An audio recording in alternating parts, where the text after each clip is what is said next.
નમસ્કાર, આપનું સ્વાગત છે ગુજરાતનો અવાજ ચેનલ ઉપર અને હું છું આપની સાથે પત્રકાર કાજલ સુવા.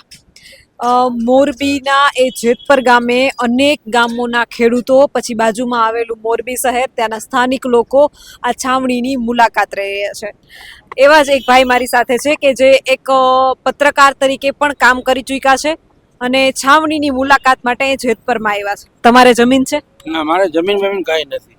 તો આટલો બધો ખેડૂતો માટે પ્રેમ કેમ? મારું બાજુમાં વતન છે ખાખરીથી. અમારે અહીંથી 3 કિલોમીટર થાય. અને હું જ્યારે નાનો હતો ને ત્યારે અહીંયા અમે જેતપુર ભણવા આવતા એટલે મને એમ થયું કે જો આપણે અહીંયા ભણ્યા છીએ અને આ ગામમાં અત્યારે આવું થયું તો મારે જવું જોઈએ. એટલે હું અઠવાડિયા ત્યાં 2 વખત આવ્યો. કેવું છે જેતપર ગામ? જેતપુરનું કામ બહુ સારું છે, બધુંય સારું છે, એકદમ એકતાની બધું સારું છે. અને આટલું બધું ખરેખર થવું ન જોઈએ. સરકારે વહેલી તકે ધ્યાન દેવું જોઈએ. આ ક્રાંતિ અટકશે જ નહીં.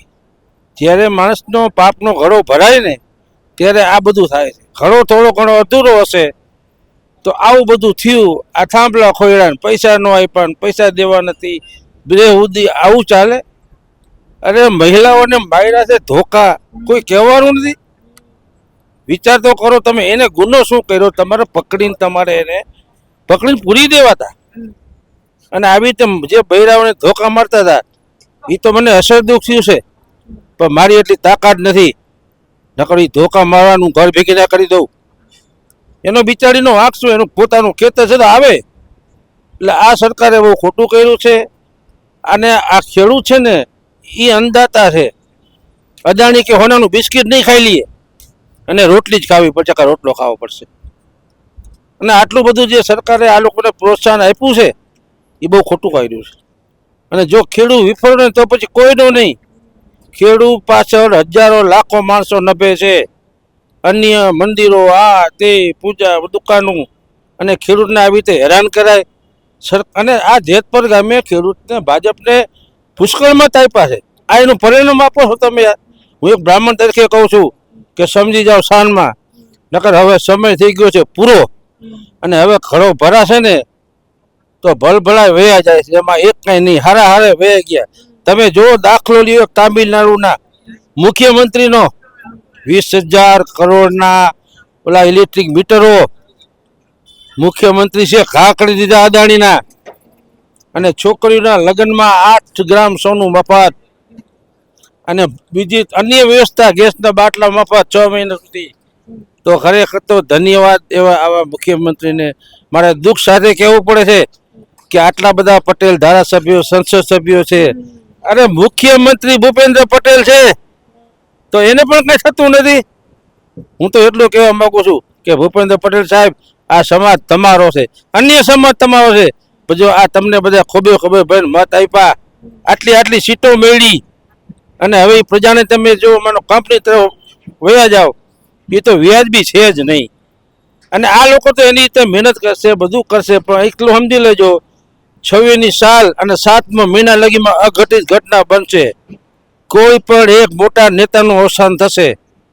અને 87માં સમજી લેજો પતન જેવું છે. પતન, માણસ પતનને રસ્તે જાય ને, પતન થવાનું હોય ને તો એ બાપના દીકરા હરામી, હલાલ ને દારૂડિયા બને. કારણ કે શું કામ? એને પતન થવાનું છે. એટલે પતન થવા માટે કઈ રસ્તો તો હોવો જોઈએ ને. એટલે હવે આ બધું ખોટું છે. આ લોકોને એનો હક આપી દેવો જોઈએ.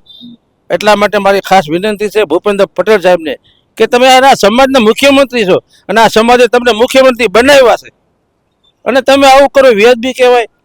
મારે કઈ ખેતીની જમીન છે નહીં, હું બ્રાહ્મણ છું, પણ મને બહુ દુઃખ છે. જ્યાં લોકોને માર્યા ને એ મને બહુ દુઃખ છે. અને તમને ભગવાન પહોંચશે. મહિલાઓને, છોકરીઓને મારી છે, રણચંડી બાળીઓને, બૈરાઓને તમને ભગવાન પહોંચે જાઓ. તમે ધોકા મેળ્યા છે વિના ગુનાએ. આ મારો બ્રાહ્મણનો તમને શ્રાપ છે. બાળીઓને મારવી નથી, તમારે લઈ જવી હતી, પકડીને પૂરી દેવી હતી. શું ગુનો કર્યો એને? એનો હક માગતી હતી. અને તમે તમારું બળ વાપરી ભારે પોલીસ લાવીને આવું કર્યું. જ્યારે હારું કહું નથી. આ તમારો પતનનો રસ્તો ચાલુ થયો, સમજી લેજો. PP Joshi, Morbi, astrology. આ તમને હું ખાસ કહું છું, સાંભળી લેજો બધાય. જય જવાન, જય કિસાન. જી, આપ એસ્ટ્રોલોજર છો અને તમે કીધું કે 27માં એક મોટા નેતાનું મૃત્યુ થશે 7મા મહિના. 26ની સાલ ને 7મા મહિના સુધીમાં આ 26ની ચાલે છે અઘટિત બનામણ છે. 70માં કોઈ મોટા નેતાનું અવસાન થશે, જેથી અસંખ્ય પ્રશ્નો ઉભા થશે પડી ભાંગવાના. રાજ્ય લેવલના કે કેન્દ્ર લેવલ? રાજ્ય લેવલના કોઈનું મોટા નેતાનું અવસાન, એમાં ફેર નથી.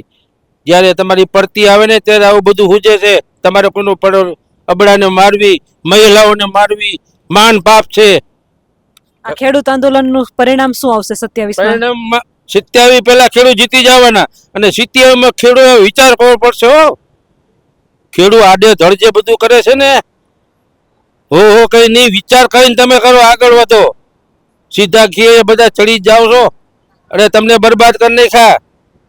અને આજે તમારા ગામમાં કોઈ એને છોકરીઓ નથી આપતા, તો વિચાર તો કરો. એટલે હવે તમે ખેડૂત, હવે વિચારવાનો સમય પાકી ગયો છે.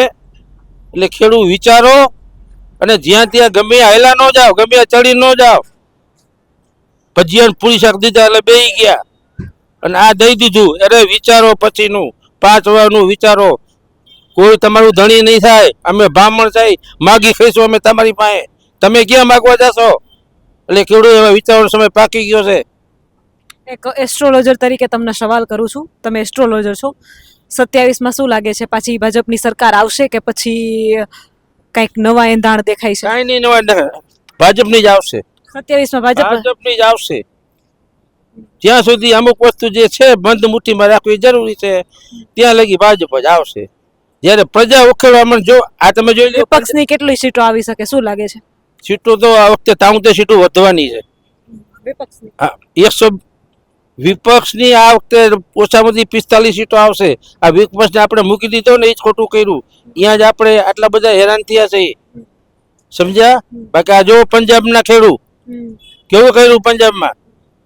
આપણે અહીંયા 5 જણાને જો ફૂટી જાય છે, એટલે ફૂટી જાવમાં એક આપણે આટલું પેટ ભરવું છે એટલી આપણામાં તાકાત નથી. મારા બ્રાહ્મણ તરીકે તમને કહેવું પડે છે, આ બહુ મારે દુઃખની વાત છે. અને મેં આ ગામનું અનાજ ખાધું છે, એટલે આ બધી મારી એને બળતરા બોલે છે કે તમે એક થાવ હવે અને ચૂંટણી ટાણે બધા વ્યવસ્થિત આયોજન કરો કે કોણ કામ કરશે, કોણ નહીં કરે, શું કરશે. આ બધા હાલતા પૂરી શાક ને ગાંઠિયા ભજીયા દે, સાંજે ખાઈ ખાઈને પૂરું. થોડુંક વિચારવું પડે બધાએ. અમે પોતે વિચારી છીએ. બોલો. તેઓ એસ્ટ્રોલોજર છે અને એમણે જે ભવિષ્યવાણી કરી છે કે 26માં 7મા મહિનામાં, એટલે 7મો મહિનો હવે 1 મહિનાની જ વાત. 1 મહિનો આ 7મો મહિનો, આ 26ની સાલ ને 7મો મહિનો. નવા જૂનીના એંધાણ, નવા જૂનીના એંધાણ છે અને તે પછી ચાલુ થશે. એટલે શું એના આ ખેડૂત આંદોલનના કારણે કઈ થવાનું છે? આવું બધું બનવાનું હોય ને ત્યારે કાંઈક હંમેશા કારણ તો જોઈએ જ. કોઈ વસ્તુ કારણ વગર બનતી નથી. કોઈ એમ કે છે ભગવાને મારી નાખવાને, એ કે ભાઈ જાતો હતો ખટારામ ભટકાણો. કારણ તો એટલે આ કારણ છે. આ કોઈને પછાડવા માટે આ ખેડૂત આંદોલન થયું છે. આ મનો ભગવાને જ કરાવ્યું છે. આપણે તો પછી કર્યું. ભગવાને આપણને બધી સુબુદ્ધિ આપી કર્યું ત્યારે ભગવાને જ કર્યું. કારણ કોઈને પાડવા માટે કોઈ વસ્તુ તો જોઈ ને, સીધું તો થતું નથી. કોઈ એમ કહે છે ભગવાને માન નાખ્યો કે ભાઈ ખટારો જતો હતો ને આમ હાલું જતો હતો ભટકાણો. એટલે આ બધું આવું છે બેન. 7મા મહિનાની આ 2026ના 7મા મહિના, એટલે કે 1 મહિના પછીની એઓએ કંઈક ભવિષ્યવાણી ભાઈકી છે કે કોઈ રાજ્ય લેવલના કોઈ મોટા નેતાનું મૃત્યુ થઈ શકે છે અને 27ની પણ કેટલી સીટો આવશે એની પણ એમણે વાતચીત કરી છે. ખેડૂત આંદોલનને લઈને ચર્ચા કરી છે, ખેડૂતોને જાગવા માટે ખાસ સૂચના આપી છે અને આંખમાં આંસુ પણ જોયા છે. પોતે બ્રાહ્મણ છે અને એસ્ટ્રોલોજર છે. આના વિશે તમારું શું કહેવું છે? તમારા મંતવ્ય કમેન્ટ કરીને જરૂરથી જણાવજો અને આપ જોતા રહો ગુજરાતનો અવાજ.